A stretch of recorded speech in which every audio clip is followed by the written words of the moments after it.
Break के बाद आप सभी दर्शकों का एक बार फिर से बहुत बहुत स्वागत। मैं हूं विकास नांगिया। आज हम अपनी वास्तु और फंग शुई कंसल्टेंट पल्लवी जी के साथ बातचीत कर रहे हैं रिलेशनशिप एंड वास्तु विषय पर। एक बहुत ही दिलचस्प विषय। ब्रेक से पहले हमने बातचीत करी हस्बैंड एंड वाइफ के रिलेशनशिप के बारे में कि किस तरह से उनके रिलेशनशिप को और अच्छा बनाया जा सकता है और कहाँ वास्तुदोष है उसको दूर किया जा सकता है। पल्लवी जी का एक बार फिर से स्वागत करते हैं और कुछ बच्चों के और पेरेंट्स के रिलेशनशिप के बारे में बातचीत करते हैं। पल्लवी जी, कार्यक्रम में आपका फिर से बहुत बहुत स्वागत। बच्चों और पेरेंट्स का रिलेशनशिप भी बहुत ज़रूरी है। अमेरिका में कई ऐसे परिवार देखे जाते हैं कि बच्चे कुछ और चाहते हैं, पेरेंट्स कुछ और चाहते हैं और ना चाहते हुए एक ही छत के नीचे तनाव बना रहता है। क्या कहेंगे?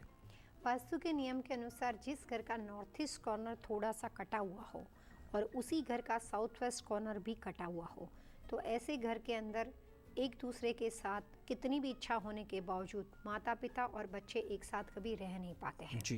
कुछ न कुछ सर्कमस्टेंसेस, चाहे पॉजिटिव वे से अगर माना जाए कि उनकी जॉब दूसरी दिशा में है या पेरेंट्स यहाँ पे घर पे आके रहना नहीं चाहते हैं, बहुत सारी वजह हो सकती है, लेकिन उस छत के नीचे या उस परिवार के लोग एक दूसरे के साथ या बुज़ुर्गों के साथ रहने की वहाँ पे पॉसिबिलिटी कम हो जाती है।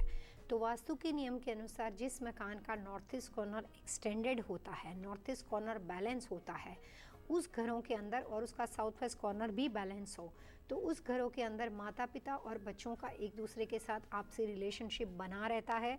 चाहे वो साथ में रहते हो, चाहे वो डिस्टेंस पे रहते हो, लेकिन डिफरेंस ऑफ ओपिनियन रिलेशनशिप में कभी आते नहीं है। तो दिशाओं के लिए स्ट्रक्चर का सही होना ज़रूरी है। स्ट्रक्चर के इनसाइड जो उन्होंने चीज़ों की सजावट की हो, किचन, बेडरूम, बाथरूम, उसकी पोजीशन का सही होना ज़रूरी है। और कई बार जब घर का लॉट ऐसा होता है कि लॉट के अंदर एकदम अपहिल लॉट है और साउथ वेस्ट पूरा खड्डे में गिरा हुआ हो, या साउथ वेस्ट में कोई ईजमेंट पड़ता हो, साउथ वेस्ट में घर के पीछे से कोई क्रीक जाती हो, आप अटलांटा जॉर्जिया वगैरह साइड देखोगे तो ज़्यादातर घरों के अंदर बहुत ज़्यादा पीछे से क्रीक जाती है। ह्यूस्टन वगैरह में भी मैंने काफ़ी ऐसे घरों में ये बातें देखी हुई है कि काफ़ी बड़ा सा वहाँ पे गहरा ईजमेंट या इस तरह की क्रीक जाती है। तो अगर आपके घर के अंदर साउथ वेस्ट कॉर्नर से कोई भी तरह का पानी निकलता हो या वहाँ पे वाटर से रिलेटेड किसी चीज़ की समस्या हो या ईजमेंट पड़ता हो, साउथ वेस्ट कॉर्नर में गहरा खड्डा पड़ता हो, तो ऐसे घर में रहने वाले लोगों के अपने सोशल रिलेशनशिप, माता पिता, ब्रदर सिस्टर, उसमें एक कमी रह जाती है और रिलेशनशिप की वजह से पूरा परिवार, दो भाइयों के झगड़े की वजह से या ब्रदर सिस्टर की लड़ाई झगड़े की वजह से एक दूसरे के साथ वो जुड़ नहीं पाता है। तो बहुत तरह के वास्तु दोष ऐसे होते हैं जो सोशल रिलेशनशिप में नेगेटिविटी क्रिएट कर सकते हैं। जी जी। इसी तरह से अगर मैं माता पिता के और बच्चों के रिलेशनशिप की हमने बात करी, अगर मैं सिबलिंग्स की आपस में बात करूं, भाई भाई, बहन बहन या भाई बहन, उनमें भी कई बार ऐसा देखा जाता है कि बहुत से कारण हो सकते हैं कि जिसकी वजह से आपसी द्वेष हो सकता है। जी बिल्कुल। क्या कहेंगे उसमें? क्या वास्तु किस तरह से मदद कर सकता है? जिन लोगों के घर का कार गराज जो है वो साउथ वेस्ट कॉर्नर में बना हुआ हो, अगर घर इंडिया में हो या दुबई में हो और वहाँ पे साउथ वेस्ट का डोर पड़ता हो, और अगर घर यूएस में बना हुआ हो या यूके में बना हुआ हो और कार गराज की पोजीशन साउथ वेस्ट में पड़ती हो, ऐसे घरों के अंदर वो हमेशा अपने नज़दीक के रिलेशनशिप के अंदर डिफरेंस ऑफ ओपिनियन क्रिएट कर देते हैं। तो भाइयों भाइयों में नाराज़गी हो जाती है। साउथ वेस्ट का कार गराज हो और बराबर उसके सामने टी जंक्शन पड़ता हो, तो उसको दुनिया के सारे लोग अच्छे लगते हैं, सिर्फ अपने ब्रदर से कंप्लेन होती है या अपनी सिस्टर से कंप्लेन होती है। तो सिबलिंग के अंदर जो अभी आपने बताया कि डिफरेंस ऑफ ओपिनियन की वजह वास्तु की निशानी के तौर पे साउथ वेस्ट का ओपन डोर या साउथ वेस्ट का एक्सेस, उसको रिस्पॉन्सिबल माना जाता है।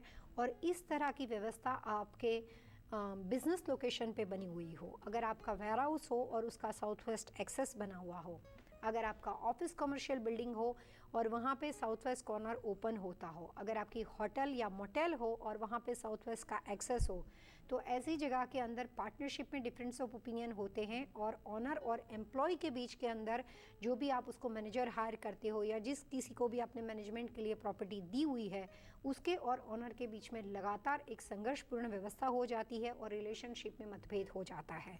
बहुत बार अपने एम्प्लॉय के द्वारा जो चोरियाँ देखी जाती है, जो मनमुटाव देखे जाते हैं कि बड़े बड़े बिजनेस के अंदर लोग देखते हैं कि वेयर हाउस से इतनी प्रोडक्ट निकल जाती है कि उनको पता ही नहीं चलता। तो ये मैंने अपनी प्रैक्टिस के दौरान देखा है कि कई बार दिशा गलत होने की वजह से हमारे साथ ही ऐसा होता है, या आप ये कह सकते हो कि आपको ऐसे ही लोग आके मिलते हैं जी। तो बहुत बार लोग रिस्पॉन्सिबल नहीं होते हैं।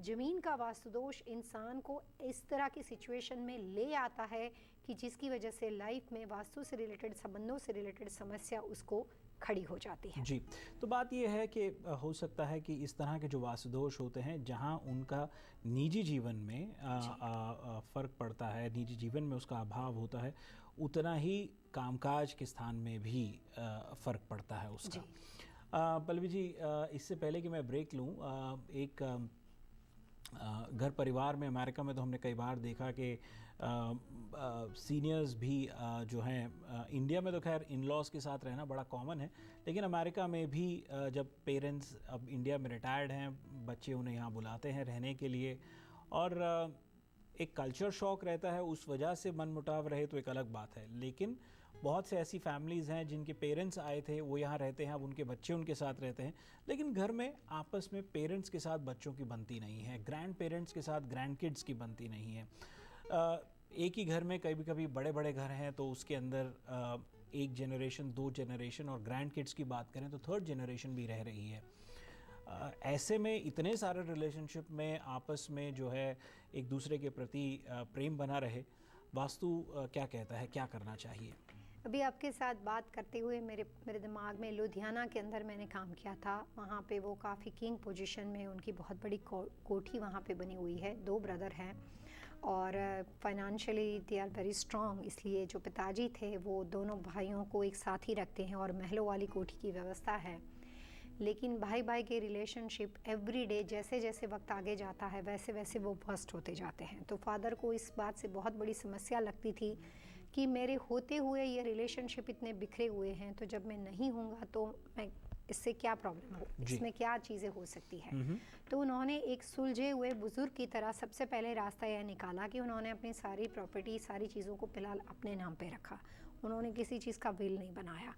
और उसके बाद उन्होंने एज अ कंसल्टेंट, मैं यूएस से उनके लिए वहाँ पे गई हुई थी, और उनको ये जानना था कि जिन घरों के अंदर यही बच्चे पले बड़े, यहीं पे ये बड़े हुए हैं, और सबसे बेस्ट पीरियड उस प्रॉपर्टी पे उन्होंने ज़िंदगी का सबसे बेहतरीन पीरियड लाइफ में देखा हुआ है, लेकिन वाइफ को भी उन्होंने वहीं पे लूज़ किया है। और बच्चों के डिफरेंस ऑफ ओपिनियन उसकी वजह से ऐसा है कि उनको लगता है कि मेरे को मरने के बाद भी शांति नहीं मिलेगी। तो उनका क्वेश्चन बहुत अच्छा था कि इसी घर में अच्छे रिश्ते देखे हैं और इसी घर में ऐसे वर्स्ट रिलेशनशिप दिखाई देते हैं कि समझ नहीं आता है कि बच्चे कहाँ पे जाके रुकेंगे। तो इसका क्या सुझाव होना चाहिए, क्या करना चाहिए?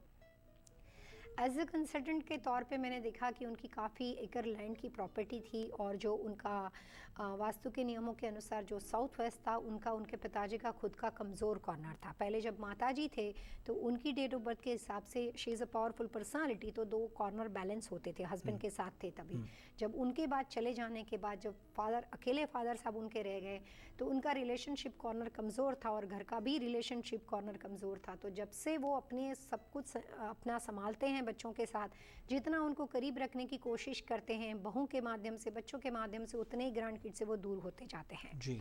तो जो उनका काफ़ी बड़ा पूरा बैकयार्ड के अंदर एक काफ़ी बड़ा गार्डन बना हुआ था, उसमें काफ़ी अलग अलग तरह के डिस्प्ले थे, जिसमें बहुत बड़ा स्विमिंग पूल था और छोटे छोटे श्रब्स वहाँ पे डाले थे, काफ़ी कांटे वाले पेड़ डाले हुए थे।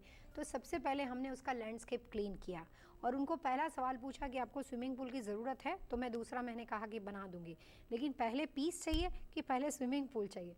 तो मेरे को बोले कि मेरे को पीस से ज़्यादा और कुछ नहीं चाहिए। तो मैंने कहा ठीक है, इसको कट ऑफ कर देते हैं। यही बात यूएस में होती है तो काफ़ी उसके दूसरे सॉल्यूशन होते हैं, बट वो इंडिया में थे और उनको क्विक रिजल्ट के एक्सपेक्टेशन थे। उन्होंने स्विमिंग पूल को क्लोज़ किया। कई बार आप बोल सकते हो कि वास्तु आपको मेरिकल रिजल्ट देता है, और उसके जो पॉजिटिव इम्पैक्ट उस मकान में क्रिएट हुए, फिर वहाँ पे कुछ काफ़ी तरह के अर्थ एलिमेंट से रिलेटेड चीज़ों को भी बढ़ाया गया, क्रिस्टल शैंडियर लगाए गए और भी काफ़ी तरह के वॉल कलर्स को चेंज किए गए। मास्टर बेडरूम की पोजीशन उनकी जो थी पिताजी की, उसकी सही दशा में की गई। काफ़ी बड़ा घर था तो रूम तो उनके पास अवेलेबल थे। जो लोग एक दूसरे के साथ मुंह देखना नहीं चाहते थे, वही उस घर में आज 15 आदमी एक साथ एक टेबल पे बैठ के खाना खाते हैं। और उनकी इतनी खुशी है, उन्होंने एक लेटर हेड के ऊपर अपने बारे में, हमारे इंस्टीट्यूट के बारे में कुछ खास स्पेशल नोट्स बना के दी हुई है। तो वास्तु रिलेशनशिप को बनाने का और बिगाड़ने का दोनों के लिए रिस्पॉन्सिबल माना जाता है, लेकिन बिगड़ने वाले का दोष अपने परिवार के लोगों के ऊपर नहीं होना चाहिए, सही वजह को ढूंढने की कोशिश होनी चाहिए। जी दर्शकों, वास्तु लिविंग में वक्त तो चला है एक और छोटे से ब्रेक का। ब्रेक के बाद हम आते ही पल्लवी जी से पहले जानेंगे टिप ऑफ द वीक और फिर आज के विषय पर बातचीत जारी।